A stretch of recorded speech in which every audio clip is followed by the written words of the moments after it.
LB Nagar నుంచి పెద్ద అంబర్పేట వరకు ఎలివేటెడ్ ఫ్లైఓవర్ నిర్మిస్తామని మంత్రి కోమటిరెడ్డి వెంకటరెడ్డి అన్నారు. వనస్థలిపురంలో ఎలివేటెడ్ కారిడార్ను అధికారులతో కలిసి ఆయన పరిశీలించారు. ఎల్బీ నగర్ ప్రాంత ప్రజల ట్రాఫిక్ కష్టాలు తనకు తెలుసునని, ఎంపీగా ఉన్నప్పుడే ఈ ప్రాంతంలో రోడ్ల అభివృద్ధి కోసం కృషి చేస్తానని గుర్తు చేశారు.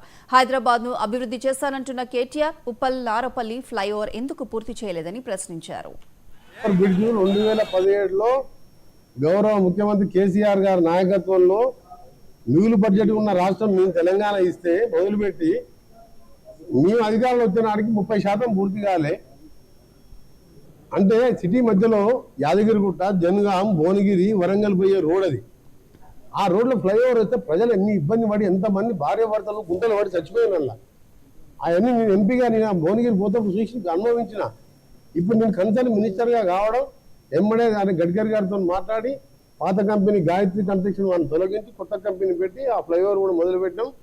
అది వచ్చే దసరా రోజు ట్రాఫిక్ వదిలిపెడతానికి రాత్రి బావులు ఇప్పటికి 10-15 సార్లు రివ్యూ చేసుకుని ఒక పని పడి మేము ప్రకటనలకే పరిమితమవుతున్నాం కాదు. ఈ చింతలకుంట ఈ రోడ్డు కూడా ఎల్లుండి గడ్కరీ గారితో కలిసి వాళ్ళని ఒప్పించి ఇప్పటికే డిపిఆర్కి ఆర్డర్ ఇచ్చింది, కానీ వేగవంతం చేయాలని కోరడం జరుగుతుంది. ఇంకొక విషయం ఏంటంటే ముఖ్యంగా మన ఈ ప్రాంతానికి సంబంధించింది